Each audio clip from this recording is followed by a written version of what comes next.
Hola, buenas tardes a todos. Bienvenidos al seminario online COVID-19 y cáncer. Resuelve tus dudas desde casa. Mi nombre es Víctor Romero y voy a ser el encargado de moderar esta sesión, ¿vale? A diario escuchamos todo tipo de información en los medios de comunicación sobre el COVID-19. Número de casos, síntomas, medidas, restricciones, todo un sinfín de datos que en muchas ocasiones nos cuesta entender e interpretar. Además, no salir de casa, la incertidumbre y las preocupaciones por la salud, que se suman al propio proceso oncológico, pueden generarnos miedo, estrés, ansiedad o nervios. Por todo ello, desde GEPAC hemos querido ofrecerles una herramienta gratuita que les permita resolver sus dudas y conocer la última información sobre esta enfermedad. Tengo que pedir disculpas en nombre de Begoña Barragán, presidenta de GEPAC, que no ha podido participar por problemas de conexión a Internet. Me ha solicitado que transmita su enorme agradecimiento a todos los profesionales que han querido acompañarlos en esta jornada virtual y a Novartis por el compromiso que ha demostrado en estos complicados momentos hacia los pacientes oncológicos, ya que sin su colaboración este seminario no se podría haber llevado a cabo. Como podéis ver, en esta jornada contamos con la presencia de don Álvaro Rodríguez Lescure, presidente de la Sociedad Española de Oncología Médica, SEOM, y jefe del Servicio de Oncología Médica del Hospital General Universitario de Elche. También nos acompaña don Ramón García Sanz, presidente de la Sociedad Española de Hematología y Hemoterapia, la SEHCH, y jefe de laboratorio de histocompatibilidad y biología molecular del Servicio de Hematología y Hemoterapia del Hospital Universitario de Salamanca. También nos acompaña, como representante de GEPAC, el psicooncólogo don Miguel Rojas Cázares. Les dejo que nos dirijan unas palabras tanto al doctor Álvaro Rodríguez como a Ramón García Sanz. Pues muchas gracias, Víctor, y bueno, gracias a mis contertulios y compañeros de seminario. Y bueno, pues por supuesto agradecer a GEPAC, ¿no? por invitarnos a compartir esta iniciativa tan interesante, ¿no? con los pacientes, que al fin y al cabo pues son nuestra razón, ¿no? Nuestra razón de ser y de existir profesionalmente hablando, ¿no?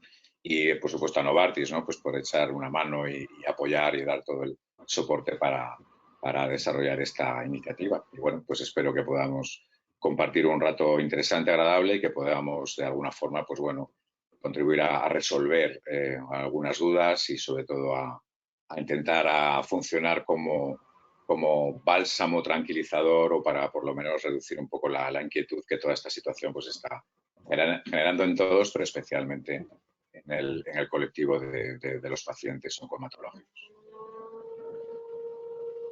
Don Ramón, ¿quiere decir usted algo? Sí, bueno, yo no sé si estarás compartiendo la pantalla porque quería empezar, si se ve mi pantalla. Ahora mismo le dejo. Porque yo quería, digo... Ya puede usted. Muestro mi pantalla. Y quería básicamente entrar hablando un poco de lo que es de las dudas que me está surgiendo en el tema del COVID-19 a los pacientes que tienen afecciones malignas, y a mí concretamente lo que serían las afecciones malignas de los pacientes con hemopatías malignas. Desde el principio, la Sociedad Española de Hematología y Hemoterapia pues, se ha interesado mucho por tratar de dar asistencia a todas las personas que lo necesitaban ante una pandemia de este tipo que nos genera tanta ansiedad. Hemos intentado apoyar en primer lugar al sistema sanitario mediante el apoyo médico, que ha obligado a redistribuir muchos profesionales, incluyendo hematólogos, como los de otras especialidades, pues todos hemos echado nuestra mano. En algunos hospitales en Madrid ha llegado prácticamente al 100%. En concreto, en mi hospital en Salamanca estamos en torno al 30% de los hematólogos se están dedicando a pacientes COVID-19. Eso es por un lado lo que hemos hecho. Por otro lado, desde la sociedad también hemos apoyado una preocupación por los pacientes hematológicos, por los pacientes que tienen cáncer, en nuestro caso cáncer hematológico, que pueden parecer que se les deja un poco de lado cuando aparece una epidemia de este tipo. Y también nos hemos hecho eco de una cosa muy específica a la que quería comentar, que es una preocupación por los residentes, porque en determinados puntos se les ha considerado como personal de segunda, como personal que tendría que seguir prorrogando su residencia cuando dentro de pocos días, pocas semanas, van a ser capaces de ser ya residentes que han pasado a ser adultos. Aparte de eso, pues también hemos dedicado mucha información a la enfermedad de COVID en la página web de la sociedad. Hemos actuado promoviendo guías de actuación para pacientes hematológicos que pueden tener la infección por el COVID-19, por el SARS-CoV-2, la enfermedad COVID-19. Hemos tratado de facilitar también nuestro apoyo a todo el hospital desde el laboratorio de hematología. No tendría ningún sentido que no fuéramos capaces de mantener el hemograma, la coagulación y tantos aspectos del laboratorio en los cuales somos un servicio central y el hospital no lo necesita para ello. Hemos elaborado recomendaciones sobre el proceso de moderación y obtención de procedimientos hematopoyéticos, otro de los puntos esenciales de apoyo al hospital, el banco de sangre. Se está enviando información personalizada a todos los hematólogos y, por último, hemos sido capaces de promover varios ensayos en pacientes con COVID-19. Todo ello está resumido en la página web de la Sociedad Española de Hematología y Hemoterapia, donde hemos generado una pestaña específica para COVID-19, en la cual podemos encontrarnos recomendaciones, información oficial y recursos. Quizá lo más importante son las recomendaciones, en las cuales hemos elaborado más de 10 documentos con recomendaciones para cada una de las situaciones que podemos tener ante nuestros pacientes. Y luego el resto de los recursos pues son los que todas las demás sociedades también están llevando a cabo, conexiones con la Agencia Española del Medicamento o conexiones con distintos apartados que pueden ser de la autoridad. Espero que esto les pueda ayudar como las siguientes palabras que podamos llevar a cabo durante esta seminario que vamos a tener en cuenta. Nada más, gracias. Muchas gracias, doctor Ramón. Pues una vez finalizada la ronda inaugural y agradeciendo una vez más su participación, continuamos con las diferentes ponencias. Cada ponente contará con 10 minutos de exposición individual y una vez finalicen las 3 ponencias tendremos una ronda de preguntas. Les invito a cada uno de los asistentes a anotar sus dudas que les vayan surgiendo de cada una de estas presentaciones para que no se les olviden y luego puedan realizar las preguntas.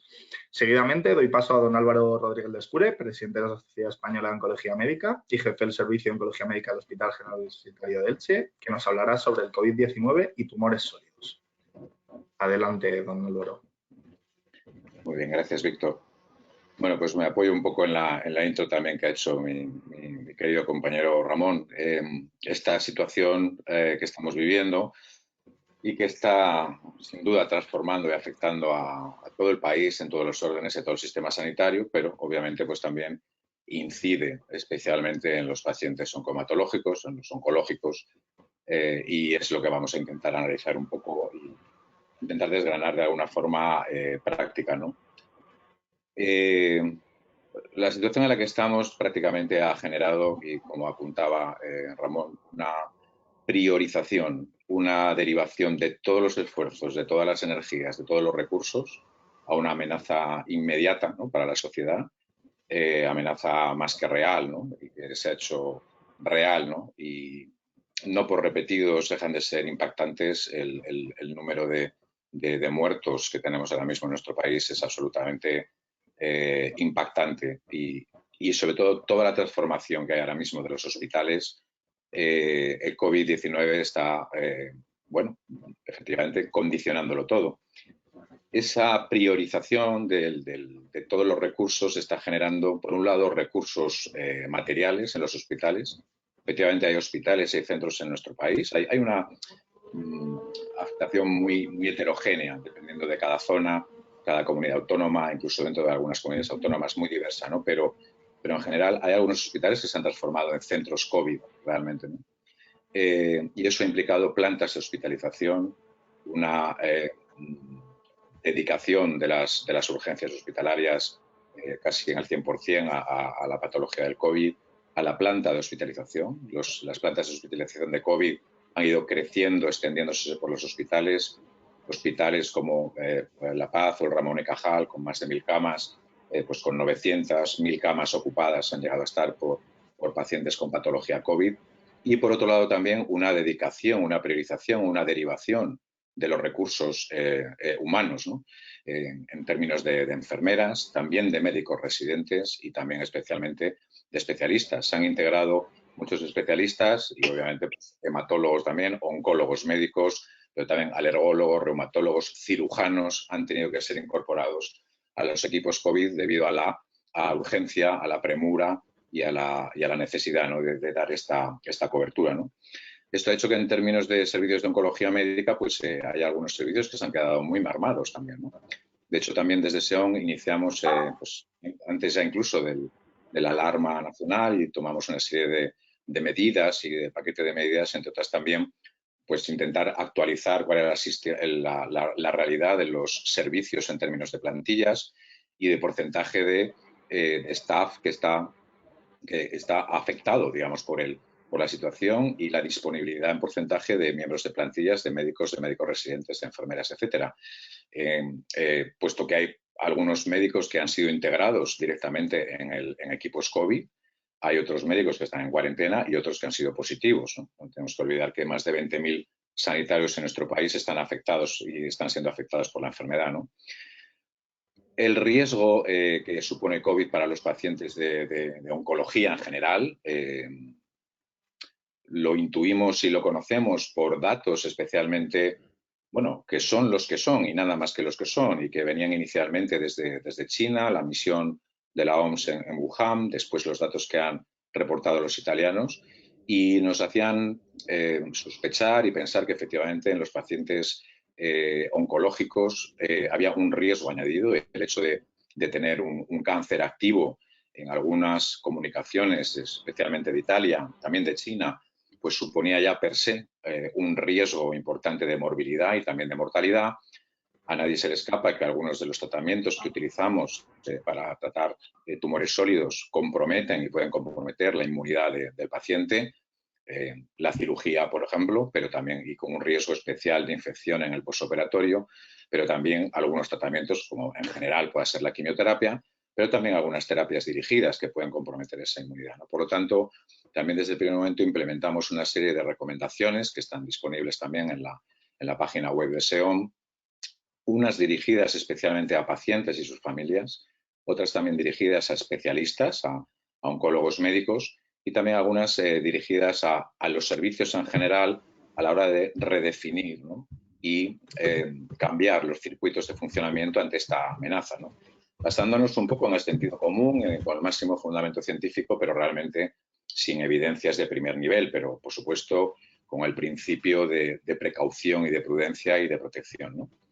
Bueno, yo creo que todas las medidas también hemos trabajado sinérgicamente, también con la Sociedad de Hematología, la Asociación contra el Cáncer, la Sociedad de Enfermería Oncológica y otras, incluso con la SEICA de los investigadores básicos, para tratar de hacer un bloque monolítico, ¿no? A la hora de difundir y de dar una información razonablemente coherente, ¿no? Hemos también facilitado todas estas recomendaciones al Ministerio, a las consejerías, a los servicios, a asociaciones de pacientes, etcétera, para que bueno, puedan de alguna forma suponer una ayuda importante, ¿no?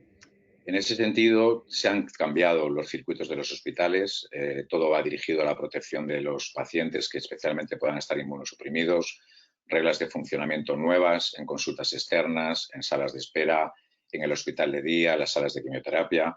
Uno de los objetivos es blindar de alguna forma el hospital de día y proteger a los pacientes, a sus familias y, por supuesto, al personal, a la enfermería, a los médicos, al staff, ¿no?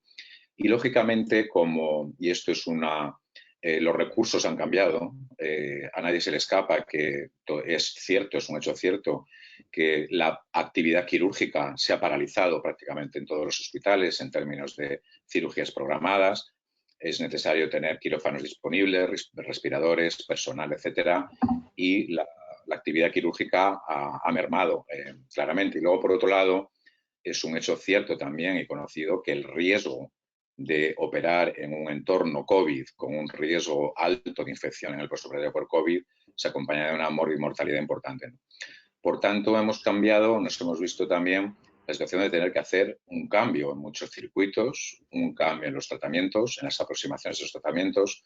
Cuando hablamos de cáncer estamos hablando de muchos tumores sólidos muy diferentes, con biologías muy diferentes, con aproximaciones de tratamiento muy distintas. No estamos hablando de una única enfermedad y, por lo tanto, también desde SEOM entendimos que era muy importante generar una serie de recomendaciones basándonos en sentido común y en mayor fundamento científico de tratamiento para todas las diferentes patologías oncológicas tumorales que se abordan todos los días en los comités multidisciplinares, ¿no? En los hospitales, ¿no? Porque no hay una disponibilidad clara ahora mismo de quirófanos y hay que optimizarlos, porque también la quimioterapia en general supone un riesgo importante para los pacientes y hemos definido, como hacemos siempre en medicina, creo que es importante, escenarios en los que hay que valorar, que es quizá el acto médico por excelencia, pues los riesgos, los beneficios que tiene un paciente en un momento dado y a la hora de poder poner encima de la mesa un plan de acción y para que el paciente pueda tomar su mejor decisión, ¿no? Y de esta manera, pues hemos pedido a todos los grupos cooperativos, que son todos los miembros de la sociedad que trabajan, pero centrados en una patología, pues que elaboren una serie de recomendaciones en los que también todos los oncólogos médicos y otros especialistas también que intervienen, cirujanos, radiólogos, oncólogos radioterápicos, etcétera, en los comités de tumores, pues tengan un apoyo para poder definir estrategias de tratamiento adaptadas a la situación. Evidentemente hay que adaptar y hay que cambiar algunas cosas, pero buscando, que esto es lo más importante y quiero señalar, que los pacientes no pierdan oportunidades, que no haya una pérdida de oportunidad porque precisamente a lo mejor ahora no haya en un hospital concreto un quirófano disponible. ¿Hay alternativas en un momento dado a un tratamiento quirúrgico? Pues sí, puede haberlas. ¿Hay alternativas a utilizar algunas quimioterapias en algunos modelos de tumores? Pues sí, puede haberlas, ¿no? Bueno, está el ejemplo de cánceres de mama, por ejemplo, hormonodependientes, que pueden ser tratados con un tratamiento hormonal antes de la cirugía, y esto nos evita prescribir una quimioterapia en una época, en estos tiempos del COVID, ¿no? En los que la inmunosupresión pues entraña un riesgo mucho más alto, ¿no? Bueno, esos son ejemplos simplemente de cómo ha cambiado todo el circuito. Yo personalmente creo que el circuito va a cambiar y luego, sobre todo, también para largo, no solo para esto. Y creo que también en esa redefinición de los hospitales es importante en la protección de los pacientes, como decía antes, también el buscar de alguna forma disminuir al máximo la frecuentación y la presencia de los pacientes en el hospital, ¿no? Porque es cierto que los hospitales se han convertido en un foco, en el foco realmente, en el momento álgido de ese famoso pico, ¿no? Y de la pandemia, los hospitales han sido foco de infección para los pacientes, pero también para los sanitarios, ¿no? Y vuelvo, pues bueno, a remitirme a las cifras que estamos padeciendo en nuestro país, ¿no? De forma que hemos desarrollado también, como muchas otras especialidades también, un plan de consulta telemática, telefónica, ¿no? Que ya antes de que esto ocurriera en muchos sitios ya se empezaba a plantear. Yo siempre he sido muy fan de este sistema, ¿no? En algunos países ya se utiliza y que ahora mismo estamos llevando a cabo de una forma muy importante, atendiendo un montón de consultas, no solo de revisiones y seguimientos, que son más sencillas, sino incluso de tratamientos orales, pero con tratamientos sencillos o algunos tratamientos un poquito más complicados, con terapias dirigidas que nos permiten atender al paciente por teléfono, ver todos los problemas que puede tener, como una visita normal, ver sus pruebas, ver sus análisis, que incluso se pueden hacer fuera del hospital, en centros de salud incluso. Podemos actualizar, habilitar, renovar, modificar las prescripciones y las recetas electrónicas sin que el paciente venga, simplemente yendo a la farmacia. Podemos ver las pruebas radiológicas, podemos citarles las pruebas radiológicas sin necesidad de que ellos tengan que tener presencia en el hospital, etcétera, etcétera, ¿no? Yo creo que ese modelo se va a quedar, sin duda, ¿eh? Y es igual de eficaz y en general estamos viendo además que tiene una aceptación en general bastante importante. En los pacientes que no podemos evitar esto y que hay que ver y que hay que administrar una quimioterapia y pongamos ejemplos de patologías donde no podemos evitarla o que hay una opción de curación muy importante que se incrementa a partir de esa indicación de tratamiento con quimioterapia, bueno, pues estamos viendo a los pacientes obviamente en condiciones de seguridad más extremas, modificando algunos esquemas de quimioterapia. A lo mejor hay tratamientos semanales que podemos administrar cada 3 semanas. Con eso también disminuimos esa presencia, esa frecuentación del paciente en el hospital. Y también utilizando algunos tratamientos que pueden ejercer como preventivos o profilácticos también para disminuir el riesgo de infección. Y, cómo no, por supuesto, implicando al paciente en su autocuidado. Todas las medidas que no por repetidas, es que están ya muy manidas, pero es necesario repetir el lavado de manos, el mantener las distancias físicas, la higiene en casa, las superficies, el contacto especialmente, ¿no?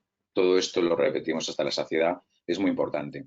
Yo, en ese sentido, sí me gustaría finalizar, y ya doy paso también a Ramón. Nuestra percepción desde el primer momento, nosotros estamos conectados en junta directiva ahora mismo de la SEOM como 2 o 3 veces por semana, por videoconferencia constantemente, ¿no? Y durante muchas horas para intentar desarrollar todo este tipo de medidas que también trasladamos a la administración, a las consejerías, al ministerio, a los secretarios, todas nuestras cuitas, reclamaciones, inquietudes, también con los médicos residentes, etcétera, ¿no? Pero en esas reuniones lo que compartimos muchos miembros de la Junta, y también hay de muchas partes de España, de Madrid, de Barcelona, de Andalucía, de muchas partes, es una percepción muy común. Yo creo que los pacientes con cáncer en general, y me imagino que los oncohematológicos también, nos lo confirmará también Ramón, es un colectivo de pacientes que está tremendamente concienciado, que está muy comprometido con su autocuidado, ¿no? Y es un tipo de paciente, seguramente en otras patologías también es así, pero que tiene esa implicación desde el momento cero a la hora de mandar información. El tráfico telefónico en las consultas es brutal. En las consultas los pacientes llaman, es todo muy dinámico, hay muchos controles telefónicos, muchos seguimientos telefónicos aparte de estas consultas, ¿no? Y son pacientes que demandan mucha información y por lo tanto también en general están muy comprometidos con su cuidado, participan mucho de ese proceso de la curación. Creo que esto es muy importante resaltarlo porque es solo nuestra impresión, es una impresión parcial, pero nos da la sensación de que para lo que podíamos estar esperando de otros países o por la información de otros países, la incidencia de infección COVID en pacientes con cáncer en nuestro medio está siendo más baja de lo que creemos que iba a poder pasar, ¿no? Y es posible que hayamos podido implementar en algunos sitios medidas con tiempo, pero también creo que hay un papel muy importante de los propios pacientes, seguramente de las asociaciones de pacientes también han contribuido a ello para difundir todo este tipo de información, preparar, entrenar y dar a conocer todo este tipo de medidas de prevención que yo creo que los pacientes siguen religiosamente, ¿no? En España podremos tener datos, además, es una iniciativa que tomamos desde el primer momento, de lo que realmente ha pasado en nuestro país, no en Estados Unidos, no en Italia, no en China. Y hay un estudio en marcha, además, que promueve SEOM, que va a recoger al final, cuando termine todo esto, pues toda la incidencia de pacientes con cáncer que han tenido que ingresar por infección COVID en nuestro país. Ahora mismo simplemente puedo adelantar que ya, y no está ni muchísimo menos metido ni la mitad de los pacientes, pero hay más de 500 pacientes registrados ya, ¿no? Y podremos tener datos que también puedan servirnos ahora y en el futuro, ¿no? Porque también tendremos que prepararnos, no sé si saldrá hoy, pero tenemos que prepararnos para lo que viene a continuación, ¿no? Porque la ola, el pico, es un momento agudo, tremendo y dramático, pero con toda seguridad esto, de alguna forma, se va a prolongar durante semanas, no, seguramente durante meses, quizá más tiempo, y vaya a condicionar muchas cosas y posiblemente también toda esta organización de la atención y de la difusión y del flujo de información, de los modos de actuar, de cómo atender a los pacientes y de la implicación de los propios pacientes. Creo que asistiremos a ello en las semanas que vienen, estoy convencido. Bueno, con eso termino. Yo creo que luego habrá charleta y preguntas, supongo, y dejo ya paso a Ramón. Gracias.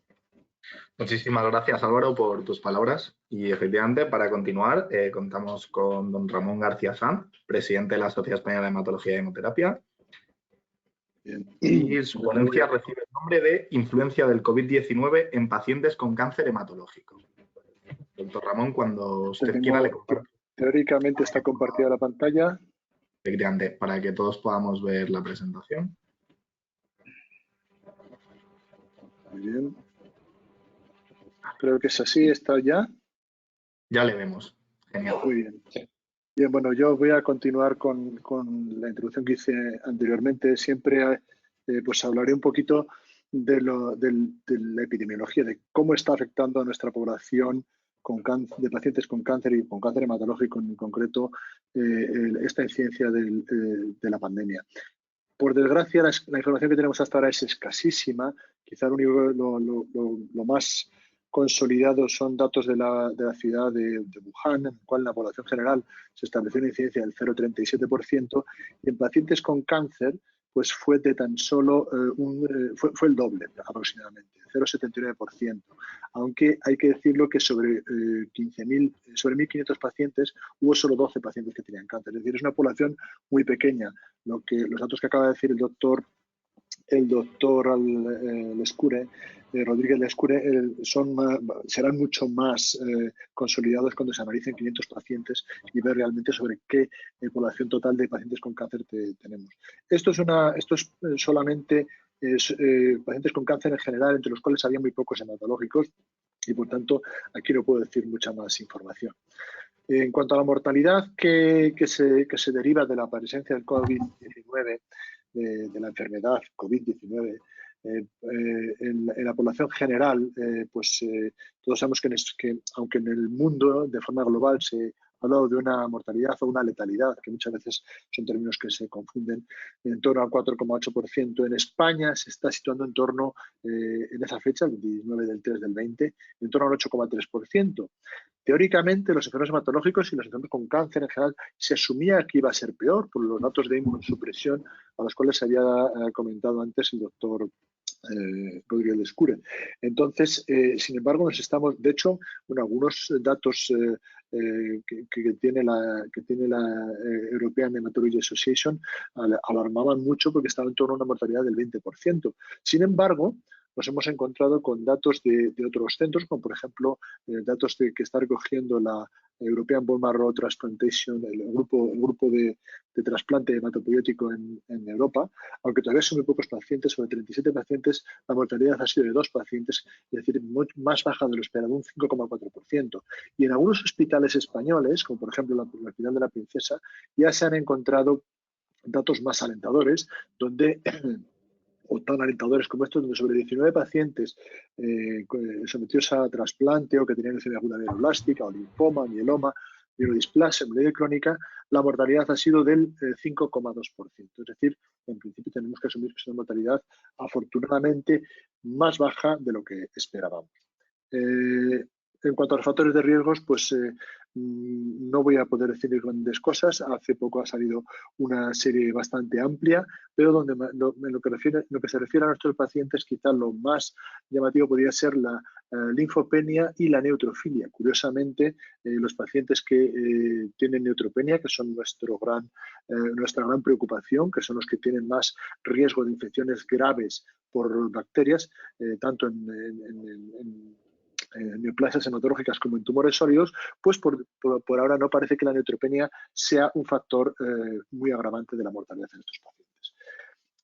Sí que es importante cuando empezamos a manejar a los pacientes con neoplasias hematológicas que pueden tener COVID y en general para todos los pacientes, quiero hacer hincapié en algunas cosas que también ha comentado Álvaro, en los cuales, pues por ejemplo, una de las cosas es que la atención que tenemos que tener sobre los pacientes oncológicos y hematológicos tiene que seguir siendo la misma. Por ejemplo, el retraso en el diagnóstico es algo que no podemos aceptar. Podemos hablar de algunos días de retraso diagnóstico, pero no más de esos días. Tanto en lo que es el diagnóstico de un COVID-19 para un paciente oncohematológico, como para diagnosticar una enfermedad hematológica o un tumor concreto que aparece en el curso de esta pandemia.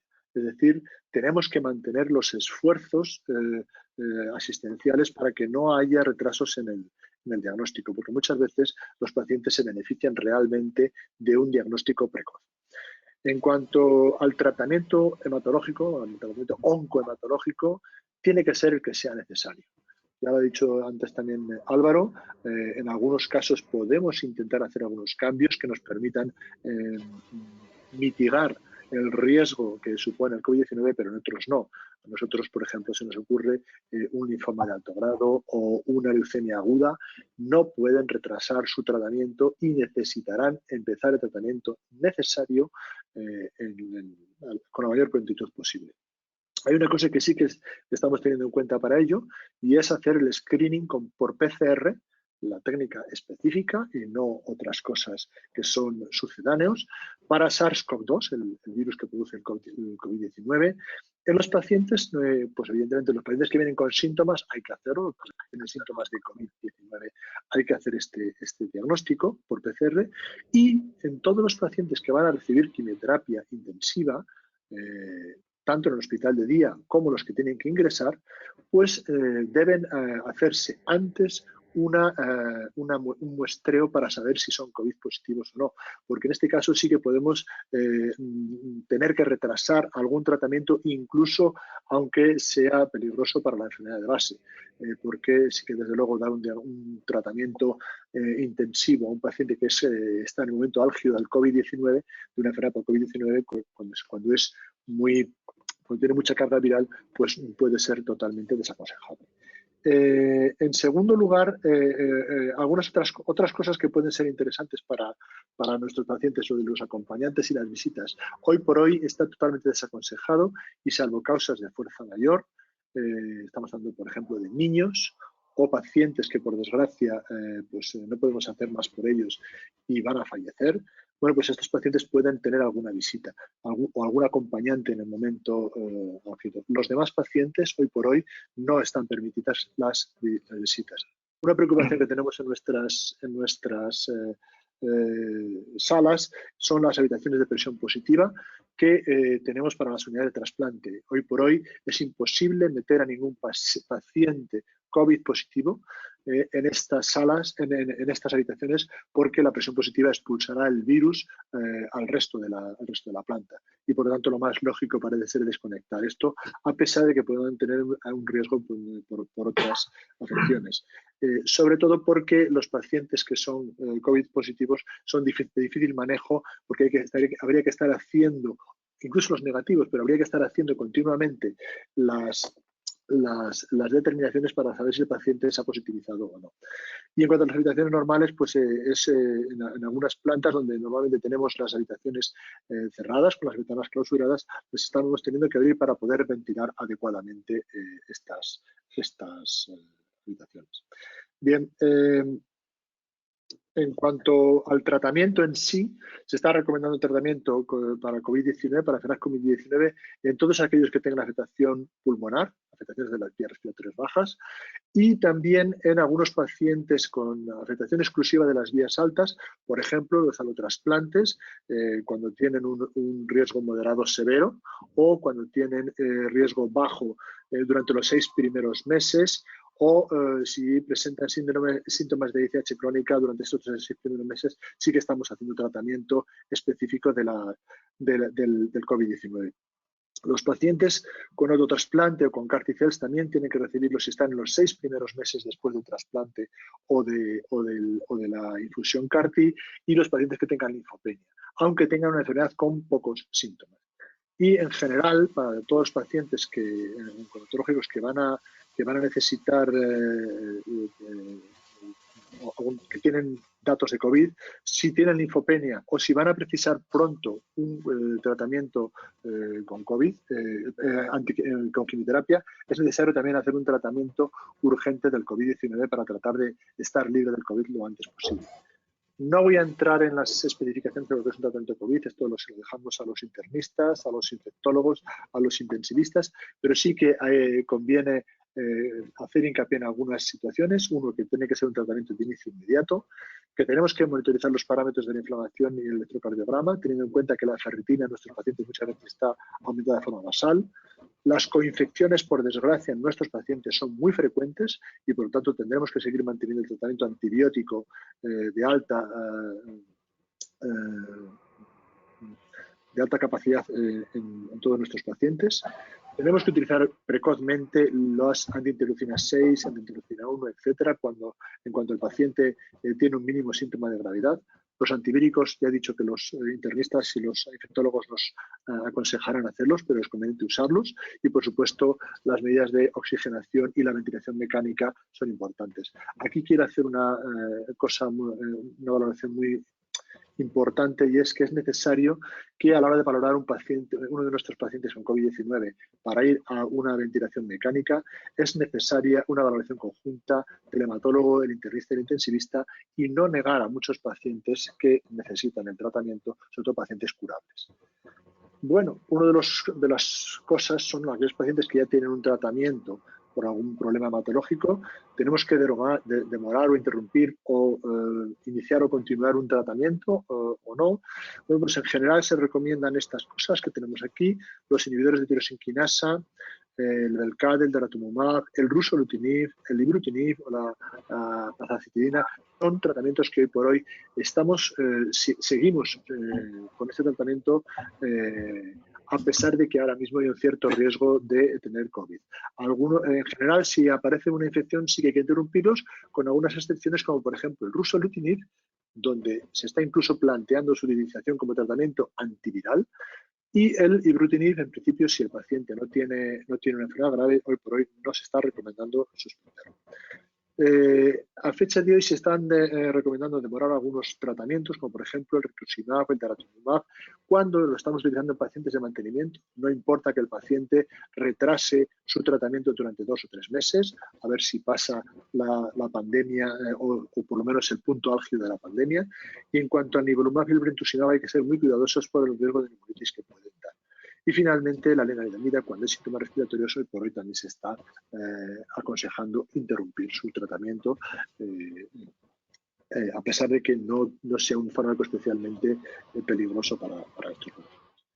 Y bueno, en la página web de la Sociedad Española de Hematología y Hemoterapia pueden encontrar mucha información para cada una de las entidades, que hay algunas incluso tan raras como la enfermedad de Gaucher, pero yo me voy a dedicar fundamentalmente a 2 de los apartados más relevantes, como son los linfomas y los mielomas, que son frecuentes. En cuanto a linfomas, pues como antes decía el doctor, como antes decía Álvaro, las visitas de seguimiento, sobre todo los pacientes que están en remisión, tienen que ser remotas. Las podemos hacer de forma remota, por teléfono, con los pacientes pinchándose de la analítica en sus centros de salud, que están menos saturados que los hospitales hoy por hoy. Y tenemos otra de las recomendaciones que se ha hecho es tratar de evitar la inclusión de nuevos pacientes en ensayos clínicos, más que nada cuando son ensayos clínicos muy complejos, porque el riesgo de sobrecarga del sistema sanitario en este momento. Hay algunos ensayos que son sencillos y que pueden ser necesarios, en los cuales nosotros sí que seguimos incluyendo a algunos pacientes aquí. En cuanto a los linfomas más frecuentes, el de célula B grande y otros linfomas agresivos, la quimioterapia es necesario mantener el tratamiento de protocolo activo incluso con trasplante autólogo si está indicado, y hay que iniciar tratamiento si el paciente tiene un nuevo diagnóstico.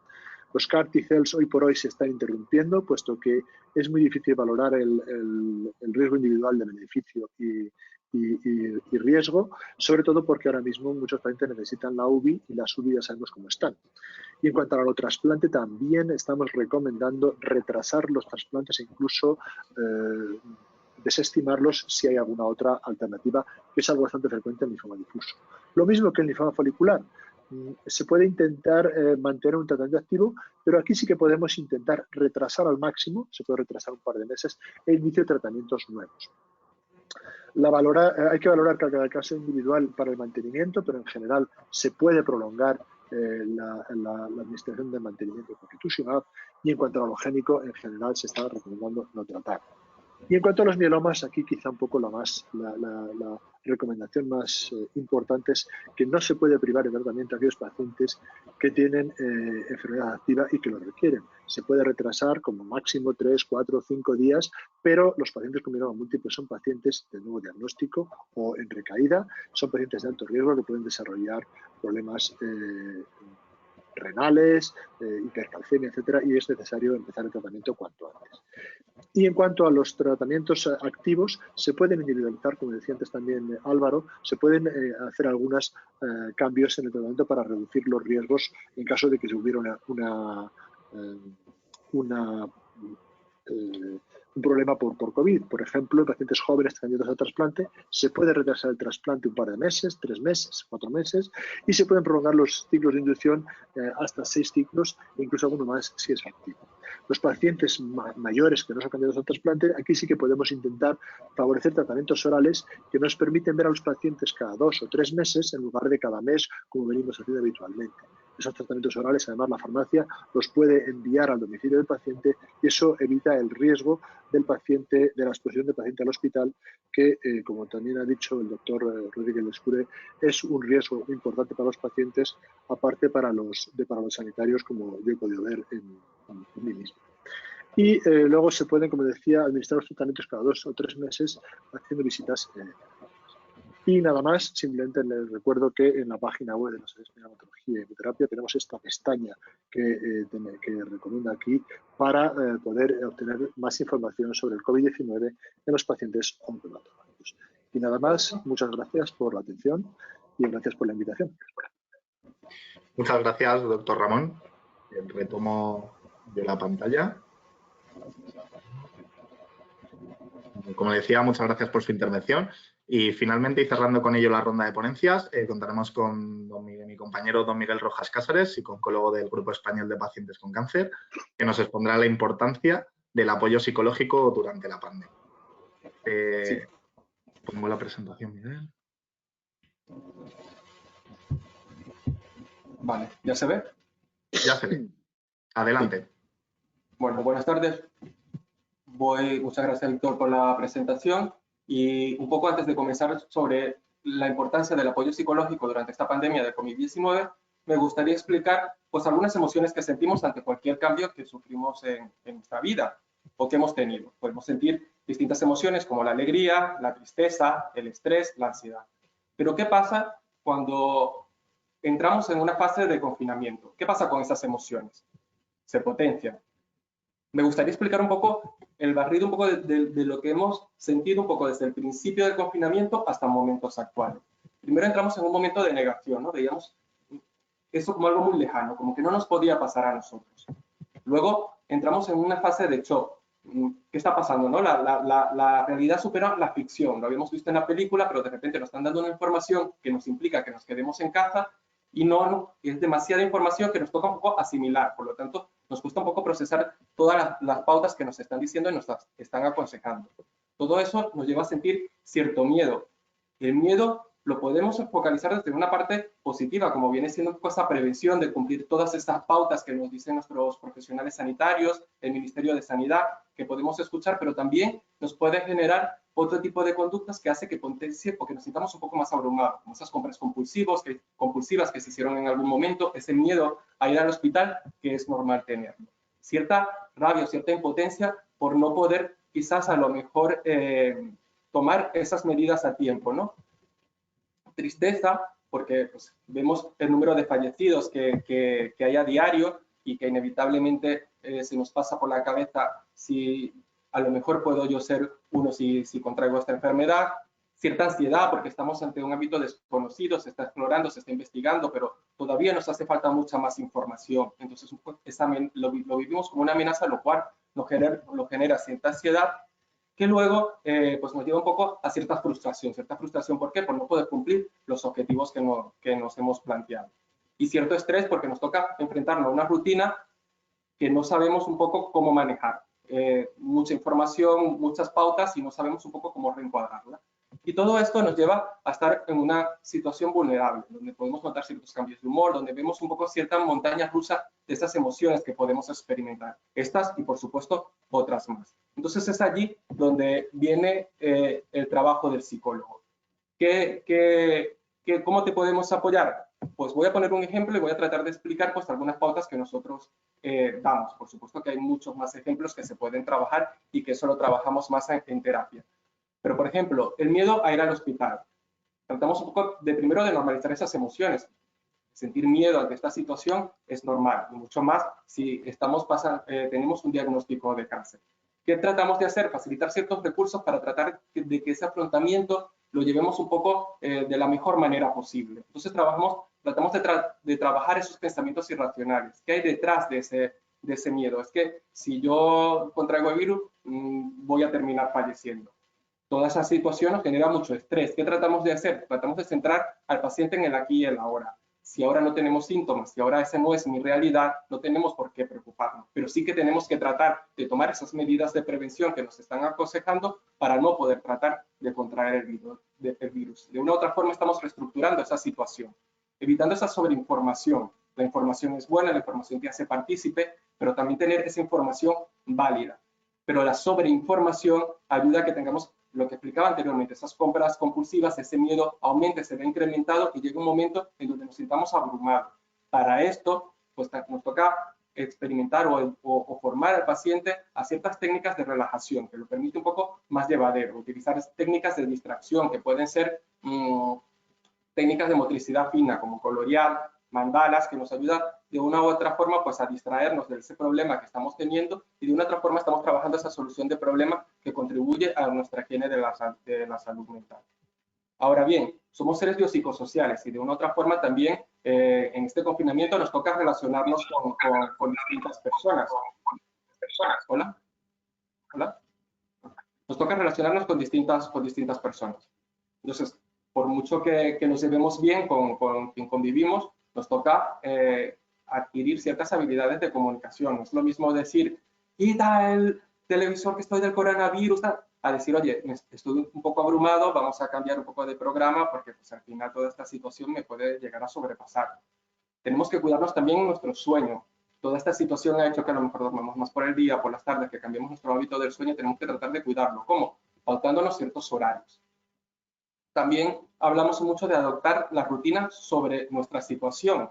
Es verdad que pues es un buen momento para comenzar a hacer cosas, pero resulta que de repente me pongo a hacer clases de yoga, clases de internet, clases de ejercicio físico, pilates, todo eso por internet y a lo mejor yo nunca he sido un buen deportista. Sí que es bueno hacer deporte, sí que es bueno comenzar, pero vamos a tratar de hacer algo adecuado a nuestra realidad que nos permita ir cumpliendo esa rutina el día a día, porque si no, nos vamos a frustrar y no va a facilitar a que lo podamos volver a hacer.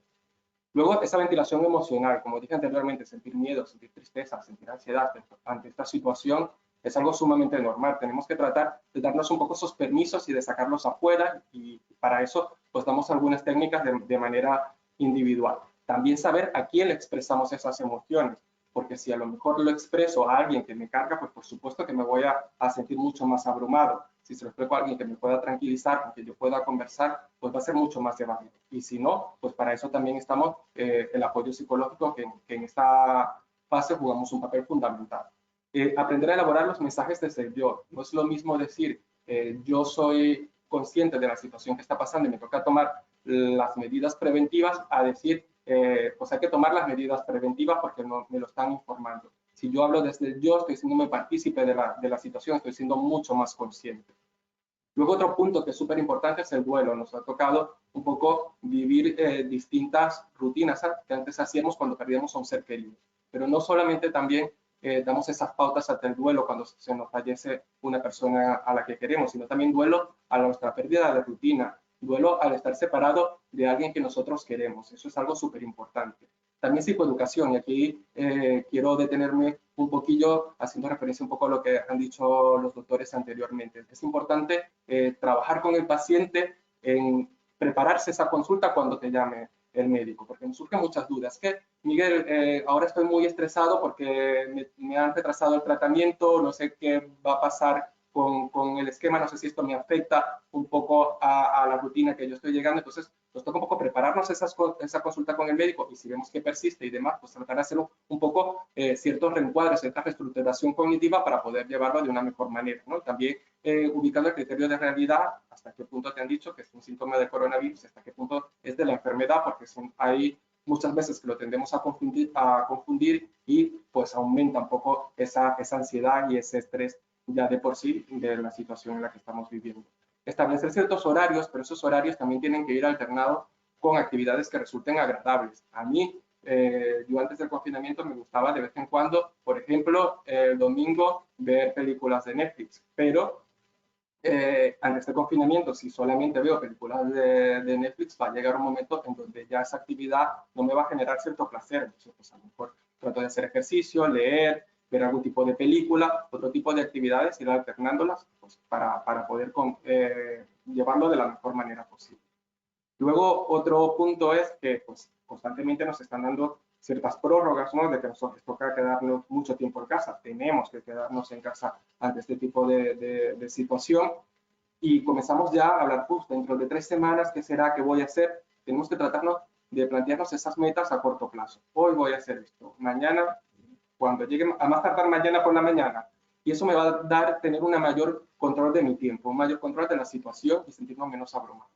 Y por último, lo cual no quiere decir que no abordemos otras cosas, es el cuidador. El cuidador juega un papel súper importante y en estos momentos probablemente sienta una carga mayor a la habitual, porque si salgo y luego me contagio, ¿qué tengo que hacer? ¿No? Que es un poco pues tratar de cumplir todas esas pautas que nos están dando, pero bueno, tener un poco ese peso encima que muchas veces pues se nos hace mucho más complicado afrontar este tipo de situación, y es algo que quiero hacer hincapié, que también trabajamos desde el Grupo Español de Pacientes con Cáncer. Y para esto, pues comentar que tenemos un equipo de psico-oncología. Uno de los lemas de GEPAC y de AEGAL es que trabajamos por y para los pacientes. Ahora somos sumamente conscientes que los pacientes no necesitan en este momento una atención psico-oncológica, y pues para eso estamos. Podéis llamarnos, inmediatamente mis compañeros se ponen en contacto con nosotros y tratamos de, a más tardar, dar una respuesta al día siguiente para dar cita. Luego, pues dentro de GEPAC y AEGAL elaboramos muchos proyectos, entre estos pues el webinario que se está haciendo el día de hoy, y pues una de las ideas que se han planteado pues a futuro, prácticamente que esperemos que salga la semana siguiente, es la elaboración de una guía donde pues Begoña nos llamó para que elaboráramos esos aspectos emocionales que pues vivimos en esta fase de confinamiento. No voy a entrar a mayor profundidad porque es un poco explicar a mayor detalle lo que he mencionado, pues las emociones, las ansiedades, las preocupaciones, el sueño, ¿no? Las técnicas de ese manejo para el estrés, la ansiedad, los pensamientos irracionales, cómo puedo manejar esa rutina y el vuelo. Y bueno, terminar, cualquier cosa nos pueden escribir al correo psicología@gepac.es o pues llamarnos al teléfono de GEPAC, donde trataremos de darle esa atención psicológica que estamos conscientes, como dije anteriormente, que ahora es necesaria. Muchas gracias. Muy bien. Muchísimas gracias, Miguel, por tus palabras y por la intervención. Y bueno, muchas gracias a todos por vuestras respectivas intervenciones. Creo que habrán sido de mucha ayuda. Y ahora, si os parece bien a todos, vamos a dar paso al turno de preguntas, ¿vale? Ya nos han hecho algunas a través de la aplicación, a pesar de que tenemos nosotros algunas previamente preparadas que nos habían hecho los días previos la gente escribiéndonos a nuestro correo, ¿vale? Mira, nos pregunta Esther Basart. Buenas tardes. En caso de un cáncer de mama en tratamiento hormonal, ¿se considera la persona especialmente sensible a COVID-19? Hay algunas que están dirigidas y otras no, ¿vale? Entonces, cualquiera de los tres, contestad libremente si creéis que podéis aportar algo a la pregunta. Esto es para Álvaro. Vale. Esta entiendo que puedo ser yo. En principio, hasta donde sabemos, el tratamiento hormonal sin más no entraña un riesgo añadido mayor que el de cualquier otra persona sin ningún factor de riesgo. El tratamiento hormonal en general no compromete de ninguna forma la inmunidad cuantitativamente ni cualitativamente. Por lo tanto, no. De hecho, además, es uno de los tratamientos que ni se contempla suspender ni retrasar, y que en algunos casos incluso estamos utilizando en lugar de algunas quimioterapias en ciertas situaciones. O sea que la respuesta es que no entraña en riesgo. Muy bien. De momento Muchas gracias. Luego nos pregunta Apolinar Pérez, nos dice, tengo 70 años, me diagnosticaron hace 10 años el LCD con trombopenia G3. Actualmente estoy tomando ibrutinib. ¿Soy persona de riesgo y cómo me afectaría el virus? Bueno, no se sabe muy bien. Hoy por hoy esta pregunta no tiene respuesta, no lo sabemos. El ibrutinib produce un cierto grado de inmunosupresión, pero no muy intenso. A muy largo plazo se han descrito un cierto aumento de infecciones fúngicas, de infecciones por hongos en estos pacientes, pero la verdad es que son bastante anecdóticas hoy por hoy. En relación al COVID-19, la recomendación tanto para el LC como para el linfoma del manto, como para macro de Waldenström, que son las 3 indicaciones del ibrutinib, no se recomienda suspender el tratamiento si no hay síntomas. e incluso si los síntomas son leves, también se recomienda mantener el tratamiento. De hecho, uno de los problemas del COVID-19, que está hoy todavía por ser dilucidado, es cuál es la verdadera causa de la mortalidad de los pacientes. Si la neumonía en sí o la respuesta a la neumonía. En concreto, parece que en personas mayores y personas que fallecen pronto, antes de los 7 días, parece que es la neumonía en sí, es decir, el virus, la replicación viral, la infección de las células del pulmón por parte del virus, mientras que a partir del 7º, 8º día la causa de la mortalidad parece ser una tormenta de citocinas que se produce como consecuencia de la respuesta inflamatoria e inmune del sujeto. Con lo cual, estamos viendo que incluso algunos pacientes con cierto grado de inmunosupresión no les va tan mal. Por ejemplo, uno de los casos típicos son los pacientes que están con ruxolitinib, que es un antiinflamatorio muy potente y que eventualmente son pacientes que se benefician de este tratamiento. De hecho, hay ensayos clínicos para ver si este tratamiento se puede utilizar. Otra de las cosas que nos ha sorprendido, por ejemplo, es que en los pacientes con trasplante alogénico, pues no estamos obteniendo una mayor mortalidad ahora mismo y son los pacientes más inmunosuprimidos que tenemos, con lo cual la inmunosupresión que estamos encontrando en estos pacientes está todavía por saber si de verdad afecta finalmente a la mortalidad o no. Por tanto, para esta pregunta concreta, ibrutinib sí o no, yo seguiría manteniendo el ibrutinib, seguiría evidentemente con las recomendaciones de evitar la infección, evitar el contacto con otras personas, lavado de manos, utilización de mascarillas, etcétera, y no suspender el ibrutinib. Muy bien, muchas gracias. Esta una para el doctor Roger Lescure, de Blanca Guarás, que nos pregunta, ¿de qué forma puede influir la infección por COVID-19 en las pruebas diagnósticas de análisis de sangre e imagen, tanto morfológicas como funcionales, que se realizan tanto para un diagnóstico inicial o en controles de seguimiento? ¿De qué forma puede? Sí. Sí, mire, ¿de qué forma puede influir la infección por COVID-19 en las pruebas diagnósticas de análisis de sangre e imagen, tanto morfológicas como funcionales, sean tanto para un diagnóstico inicial o en controles de seguimiento? Bueno, si hay una infección por COVID-19 está presente, se acompaña efectivamente de cambios en los análisis y también incluso en la radiología, dependiendo también del cuadro clínico.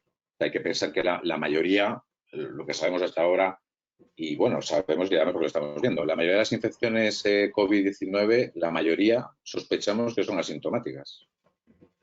De hecho, ese es ese gran pedazo del iceberg que está por ahí debajo de la línea de flotación, que ya más que sospechar intuimos y tenemos datos para incluso saber que es inmenso, posiblemente, ¿no? Y ojalá sea tan inmenso que nos lleguemos a inmunizar, ¿no? Pero este es otro cantar, ¿no? Pero la mayoría de las infecciones son asintomáticas, ¿no? Y por lo tanto, muchas veces no vamos a ver nada en los análisis. Pero sí que, por ejemplo, hay en las pruebas radiológicas, y de hecho se está convirtiendo incluso en una prueba a veces hasta de cribado, estamos encontrando a veces pacientes que se hacen una prueba radiológica, concretamente torácica, véase una placa de tórax simple o incluso un TAC, un escáner torácico, incluso por un seguimiento, por un control, y estando absolutamente asintomáticos, y esto ahora mismo los servicios de radiodiagnóstico están familiarizándose mucho con este hecho, con este hallazgo, encontrar infiltrados pulmonares bilaterales característicos de COVID, incluso en pacientes o en personas que son absolutamente asintomáticas, ¿no? Y de hecho, en algunos casos, de hecho, el último que hemos detectado nosotros en nuestro hospital, concretamente ayer, ha sido así, en una revisión, en un TAC de control de un paciente en remisión completa y que en el TAC, y estando asintomático por completo, aparecen infiltrados bilaterales en el TAC, ¿no? Esto ha sido el disparo de alarma, ¿no? Que ha hecho el radiólogo nos avise y encontramos y localizamos al paciente, ¿no? O sea que podemos encontrar alteraciones en los análisis, bueno, por supuesto en una infección ya declarada, pues podemos encontrar alteraciones de los linfocitos, marcadores de inflamación, ferritina, etcétera, etcétera. Y radiológicamente, sobre todo lo más característico, está siendo efectivamente la patología respiratoria y pulmonar, ¿no? Eso en presencia de COVID-19, pero por otro lado no vamos a encontrar en los pacientes de cáncer por por tener precisamente un diagnóstico de cáncer, pues nada diferente o especial, ¿no? Ante un diagnóstico de COVID-19. Yo aquí en este caso tengo una anécdota. Sí, ¿me oyes? Sí. ¿Sí se me oye? Creo que tenía una anécdota para digamos, en la situación opuesta, es decir, donde un paciente vino a urgencias con síntomas respiratorios, con tos, con disnea, con fiebre y, bueno, pues entró directamente a sospecha de COVID. El paciente al final no encajaban los datos, no encajaban, se acabó haciendo un escáner y lo que tenía era una masa mediastínica, era un linfoma. Es decir, lo que sí que nos puede a veces fastidiar un poco en este sentido es hacer un retraso de diagnóstico de otras cosas. Es algo que tenemos que tener presente, no olvidar que aparte de COVID-19 podemos tener otras cosas. Muchas gracias, Ramón. Nos preguntan también, si mi medicación la dispensa la farmacia hospitalaria, ¿me la pueden enviar por correo a mi casa? ¿Quién autoriza que un enfermo crónico pueda enviar a un voluntario o familiar a recoger su medicación? Bueno, esto depende de cada centro, ¿no? De hecho, en algunos centros hay algunas iniciativas, incluso con voluntariado, es decir, hay algunas medicaciones que se dispensan efectivamente en la farmacia del hospital, porque son de dispensación hospitalaria. En oncología hay muchísimas, además, ¿no? Y en algunos centros, en algunos departamentos, se ha habilitado, una especie de sistema contando con voluntarios que incluso recogen esa medicación y completan esa visita telefónica que hemos hecho, retiran esa medicación de autorización y comprobación por la farmacia y la llevan al domicilio del paciente. Eso está ocurriendo. Es variable en cada sitio. Yo conozco así muchas experiencias.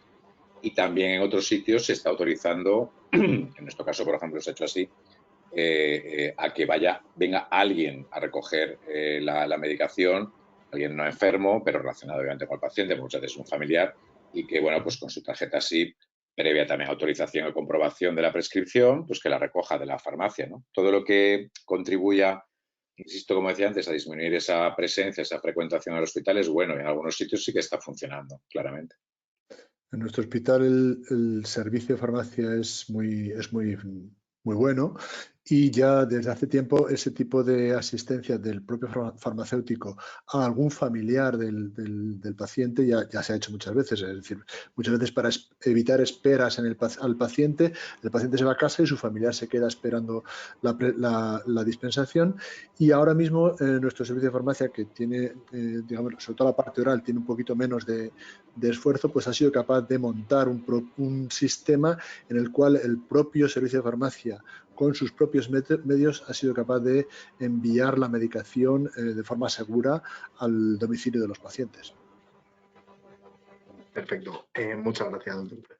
Nos pregunta también María Luisa Villafranca Guío. Es una pregunta un poco extensa, pero creo que hay un trozo que puede ser interesante. Le pregunta al doctor Real Escure, ha hablado de los cambios de circuitos que se están llevando a cabo. ¿Qué tiempo debe de pasar como máximo para una paciente con cáncer de mama desde que finalizó la quimioterapia y la intervención hasta que reciba las sesiones de radioterapia? Desde que finaliza la quimioterapia, entiendo que ha hecho un tratamiento de quimioterapia que llamamos primaria o neoadyuvante para un cáncer de mama, ha terminado el programa de tratamiento y a continuación se ha operado, ¿no?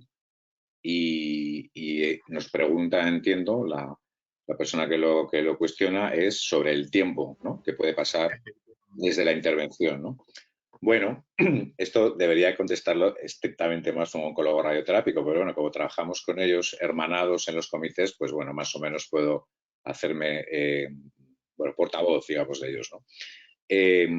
Normalmente después de la cirugía y habiendo hecho un tratamiento de inducción ya con una quimioterapia en cáncer de mama, hay un periodo, obviamente, del posoperatorio en el que no ha lugar ni hace falta empezar la radioterapia. Bueno, muchas veces el paciente está recuperando de su cirugía, estamos incluso esperando el análisis del patólogo, ¿no?, de los anatomopatólogos, que puede llevar a unos cuantos días, ¿no?, y por lo menos 3 o 4 semanas mínimo, como mínimo, para empezar a plantear el hacer la radioterapia, ¿no?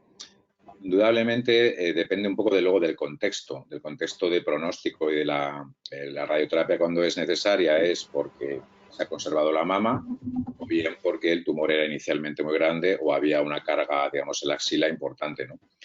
Es verdad que en algunos subtipos de cáncer de mama el tratamiento sistémico continúa después, por ejemplo, los cánceres HER2 positivos, pero bueno, normalmente la radioterapia se suele administrar, digamos, una vez que ha transcurrido ese mes después de la cirugía, pues en el mes siguiente, más o menos es lo habitual, las 4, 5, 6 semanas siguientes, es lo habitual y lo normal, ¿no? A día de hoy, bueno, dependerá de los sitios, pero bueno, pues por lo menos en nuestro entorno, en nuestro ámbito, no estamos viendo que tengamos ningún problema a la hora de administrar, por ejemplo, la radioterapia, ¿no? Los equipos de oncología radioterápica. Muchas gracias, doctor. Nos pregunta Francisco Gómez también, en la situación actual, ¿es recomendable la administración de inmunoglobulinas en el hospital de día para tratar las infecciones respiratorias superiores? No, de vías superiores solo, no. Estamos hablando de pulmonares. Y estos pacientes, nosotros ahora mismo estamos restringiendo el uso de inmunoglobulinas a aquellos pacientes que tienen una hipogamaglobulinemia severa y además tienen infecciones de repetición.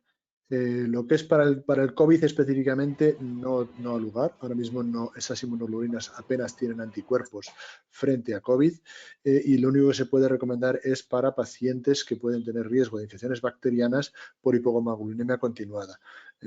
Son muy poquitos los pacientes en los que se está haciendo. Genial. Muchas gracias, doctor.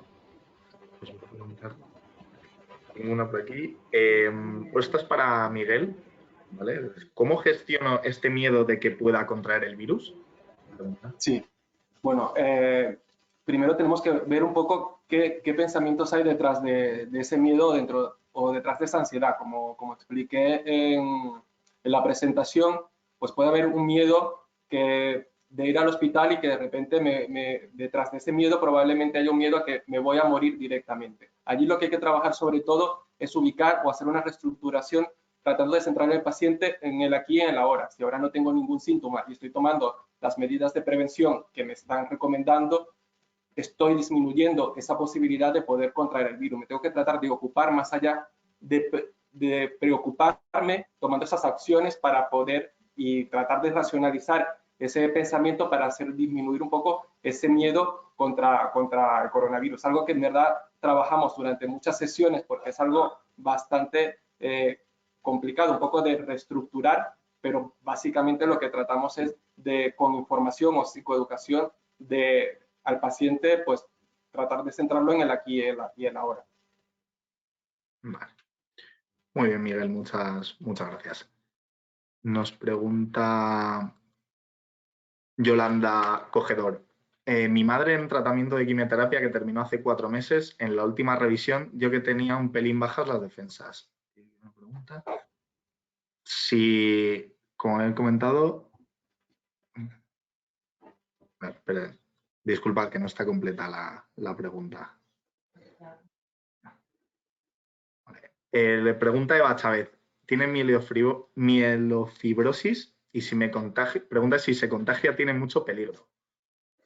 Estaba tratada con Jakavi hace 4 años. Justamente, ya siento haber dicho antes ruxolitinib, es el mismo fármaco, Jakavi es el mismo fármaco. Ahora mismo se piensa que puede ser uno de los fármacos antivíricos más eficaces. Es decir, esta paciente obviamente tiene el riesgo que tenemos toda la población de tener COVID-19, como algunos hemos tenido, y la misma que todos los demás. Y en cuanto a la gravedad, aparentemente, aun con este tratamiento, es muy probable que su gravedad sea mucho más baja. Así que el tratamiento debe continuarlo. Jakavi, de hecho, hay un ensayo clínico en marcha ahora mismo para pacientes con COVID-19 leve y hay un uso compasivo en marcha también para pacientes con COVID-19 grave. Muchas gracias. Luego nos pregunta Cintia Fernández. Buenas tardes, soy geriatra. Estoy en tratamiento hormonal. Tendría que volver en junio. Siendo de primera línea, ¿creen que sería conveniente esperar un poco más? Tengo una ligera linfopenia. Gracias. Entiendo un tratamiento de primera línea, pues eso, para enfermedad avanzada, ¿no? Que en tratamientos, en cánceres de mama hormonodependientes, pues es el tratamiento de elección, ¿no? Enganchando con la respuesta de antes, ¿no? El tratamiento hormonal en sí mismo no condiciona una alteración de la inmunidad sustancial, ¿no? Algunos pacientes, no sé si ella ha recibido a lo mejor antes quimioterapia o algún tipo de irradiación.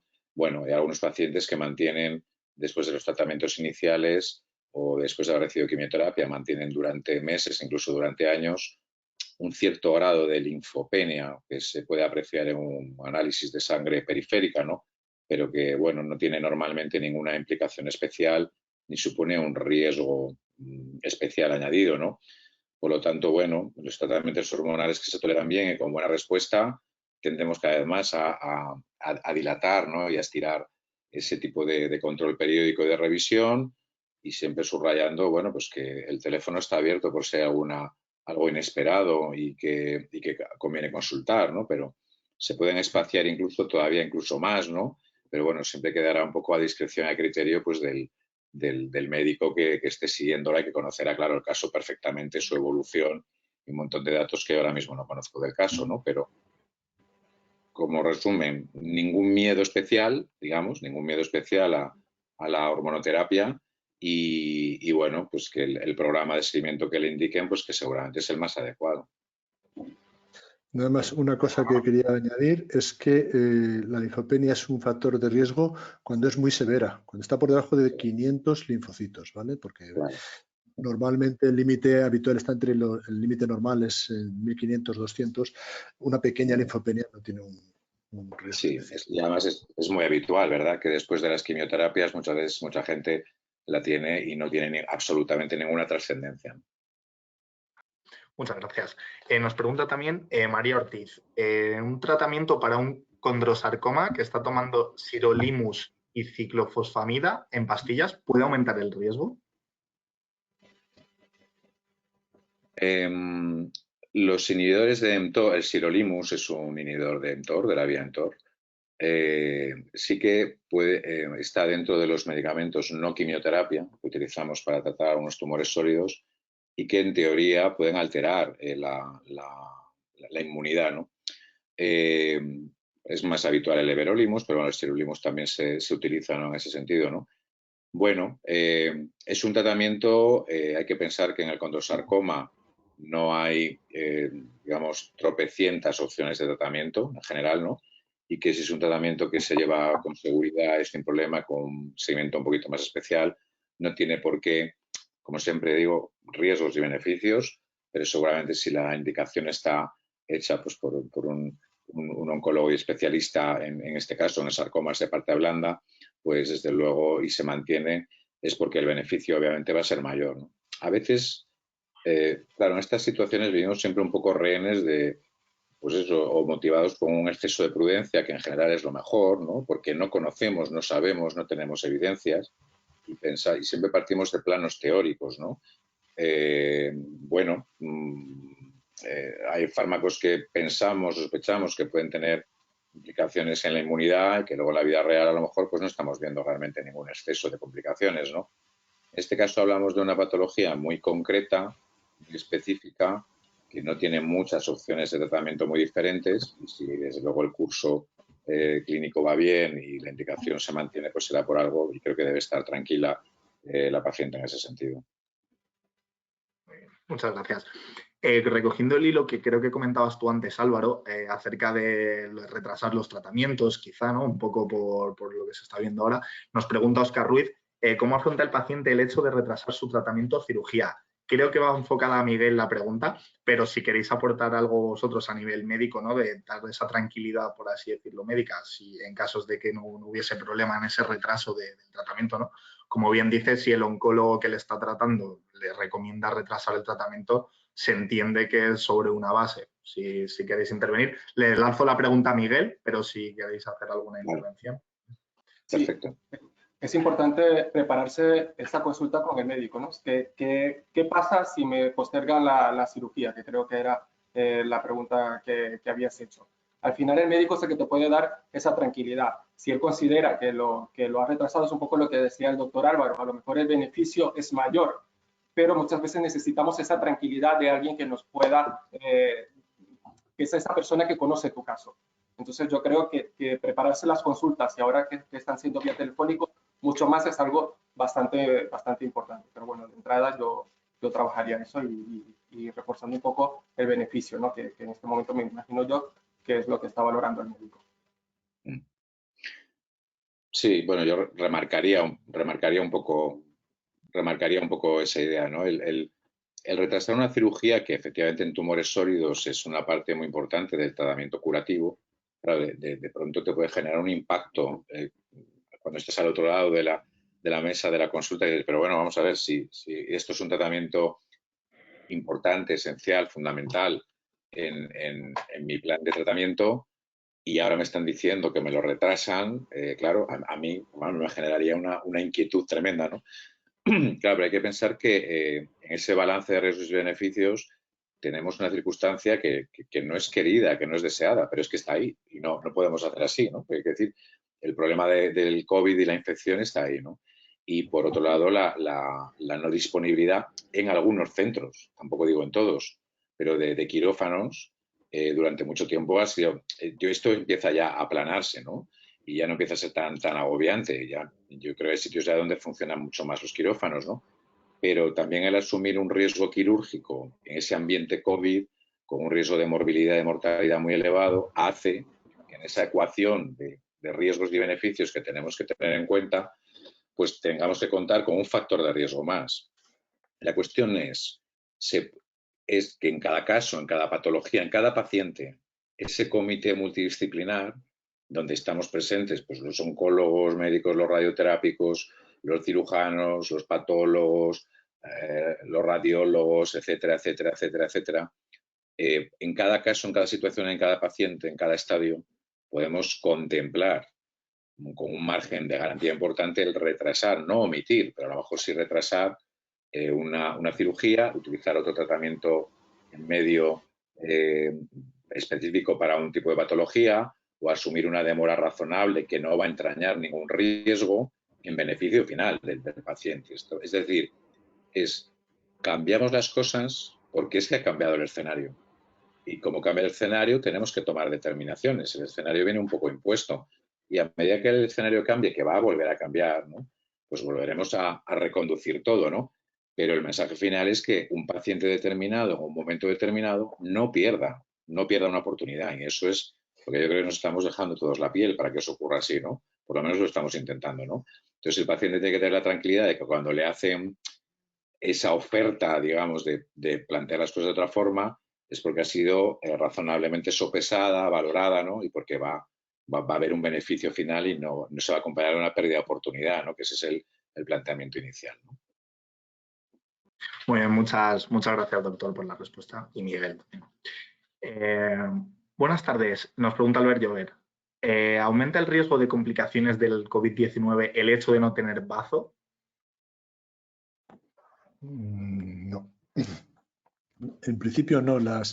Los problemas que pueden producir el bazo son fundamentalmente para bacterias encapsuladas. La falta de bazo es el típico caso de por qué a un paciente que no tiene bazo le aconsejamos que siempre se tome antibióticos a la menor fiebre que tenga para tratar de prevenir ese tipo de complicaciones. Sería, repito, una sepsis por bacterias no encapsuladas. Básicamente el neumococo es el más frecuente. Para problemas de infecciones víricas no parece tener no parece tener un mayor riesgo especial. De todos modos, tenemos que reconocer que seguimos teniendo información escasa en este apartado. Estamos ante un virus nuevo y lo único que podemos hacer es teorizar al respecto, de decir que en principio el problema de la falta del bazo son problemas por bacterias encapsuladas y no por virus. Muchas gracias, doctor. Nos preguntan también, disculpen con las preguntas porque es que, como pueden imaginar, tenemos ahora mismo más de 300 asistentes y están escribiendo muchas preguntas. Entonces, tranquilos, seguramente no podemos contestar a todos, vamos a hacer un par o tres de preguntas más. Vamos a guardar el registro de las preguntas y en la web que hemos habilitado a razón de este seminario online y de COVID y cáncer, colgaremos las dudas resueltas, ¿vale? También en esa web tenéis un formulario en el que podéis realizar vuestras preguntas, que derivaremos a profesionales como los que tenemos hoy aquí e intentaremos que os las respondan y las colgaremos. Nos pregunta Natalia González, ¿es cierto que los medicamentos para la hipertensión no son recomendables para los contagiados por el COVID-19? Yo estoy tomando bisoprolol y tengo esta duda. Te dejo a ti. Bueno, el problema es que no se sabe tampoco. Básicamente son solamente un tipo de antihipertensivos, que son los inhibidores del eje de renina-angiotensina, los IECA, ¿vale? Que son básicamente el captopril y ese tipo de fármacos y los sartanes, en los cuales teóricamente influyen en la expresión de receptores de angiotensina que hay en el pulmón, que son frecuentes. Teóricamente esa es la vía por la cual el virus entra en las células pulmonares, y entonces se han hipotetizado problemas, pero en los dos sentidos. Uno, que la utilización de estos fármacos reduciría los receptores y por lo tanto interactuaría en la unión del virus a esos receptores y por lo tanto reduciría su capacidad infectiva, mientras que otros dicen que lo que hacen es que aumentan la cantidad de receptores y eso provocaría que el virus fuera más infectivo. La realidad es que hoy por hoy no se sabe y la recomendación general es mantener el tratamiento que se tiene exactamente igual. Si un paciente tiene su hipertensión arterial bien controlada con uno de estos fármacos, que siga con él, y si no, pues y no se haga nada en caso de que aparezca la infección por COVID. Gracias. Muchas gracias, doctor. Una pregunta que no es ninguna concreta que haya hecho alguien, pero sí que estoy viendo muchas veces repetido, y creo que has comentado tú antes algo, Álvaro, sobre dudas con su tratamiento, si asistir o no al centro de salud o al hospital. Y creo que te he entendido, y nos preguntan mucho si llaman a su oncólogo de referencia, si llamarle y preguntarle a él directamente. Yo entiendo que sí, ¿no? Que como decía, la persona de confianza, ¿no? Es que sigue tu caso de cerca. Sí, ¿no? Y a ver, yo creo que aquí también hay que remarcar una cosa muy importante, y acabas de señalarlo, los centros de salud, ¿no? Los médicos de familia en los centros de salud están haciendo una labor tremenda y brutal también de seguimiento de muchos pacientes, ¿no? Bueno, cada vez es un poquito más anónima, pero es espectacularmente importante, ¿no? Está en este modelo de seguimiento telefónico, están haciendo un control de muchos pacientes con sospechas de síntomas a domicilio, con un seguimiento muy estrecho, muy estricto, ¿no? Bueno, puede que en ese gran número de pacientes puede entrar algún paciente concreto, a lo mejor que haya sido diagnosticado de cáncer o que esté en seguimiento, ¿no? Y fantástico, ¿no? La comunicación entre los centros de salud y los hospitales, pues en general, ¿no? Bueno, pues luego yo en el medio en el que trabajo es directísima, no hay ninguna limitación y es muy fluida, ¿no? Pero desde los servicios de oncología el primer día, yo creo que los hematólogos habéis hecho igual exactamente, ¿no? Hemos dejado abierto el canal totalmente, ¿no? Y hemos insistido en todos los medios posibles, ¿no? Incluso a la hora de, oiga, si usted recibe una llamada con número oculto, pues piense que a lo mejor le pueden estar llamando incluso de la consulta, ¿no? A lo mejor, ¿no? Para hacer algún seguimiento, hacer la consulta, etcétera, etcétera, ¿no? Y siempre la vía telefónica está abierta, yo creo que es bueno, ¿no? Mejor que tu equipo de médicos y enfermeras que te trata y te sigue, no hay nadie que conozca tu historia, ¿no? No hay nadie mejor que, entonces, por lo tanto, ante cualquier duda, por supuesto, sentido común y llamar y contactar. Y evitamos efectivamente también desplazamientos, ¿no? Que eso es importante. Y esto yo creo que vale para la vida real normal, sin COVID, ¿no? Yo creo que somos hematólogos y oncólogos, ¿no? Hemos promovido esto efectivamente. durante toda la vida, ¿no? Una relación muy... Yo tengo que decir que el teletrabajo, que era imposible hacer en mi hospital, se ha podido hacer gracias a esto. Es decir, Claro. dada la situación que teníamos, nos han hecho, los informáticos se han puesto las pilas y han conseguido en muy poquitos días que podamos todos trabajar con ordenadores del hospital desde casa. Esto también lo podemos aplicar para muchos pacientes y desde luego, bueno, yo en estos últimos días que estaba teniendo 16, 20 pacientes habitualmente, he podido hacer con teleconsulta nada menos que el 75% de los pacientes. Sí. y al final vienen al hospital solo 3 o 4, que son las quimioterapias que no tienes más remedio que poner en el hospital. Muchas gracias, Ramón. Y os lanzo ya la última pregunta, está un poco más general. ¿Creéis que esta situación que se está viendo ahora mismo y como comentáis ambos dos, los procedimientos un poco que habéis tenido que cambiar como presidentes de las dos de las sociedades científicas a nivel cáncer más importantes de este país, ¿creéis que va a perdurar algo de ese cambio de ahora en adelante? O sea, ¿creéis que esa gestión que ahora se está haciendo, como decía antes Ramón, era imposible hacer teletrabajo y ahora sí? ¿Creéis que ciertos métodos, ¿no? O por así decirlo, pautas que se seguían antes van a cambiar ya para siempre? Yo personalmente creo que sí. Incluso antes de COVID yo siempre he sido muy fan de otros, de desmedicalizar la vida de la gente, deshospitalizar la vida de la gente, ¿no? Porque, claro, es que posiblemente además, incluso, como decía Ramón, con una VPN tú hasta desde tu propio domicilio como médico puedes hacer una consulta, ¿no? Y posiblemente te va a llevar el mismo tiempo. O sea, realmente nosotros en una presencia física o en una telefónica, el tiempo de conversación y de chequeo con el paciente lo tienes que invertir igual, ¿no? Pero para el paciente, claro, es una comodidad tremenda.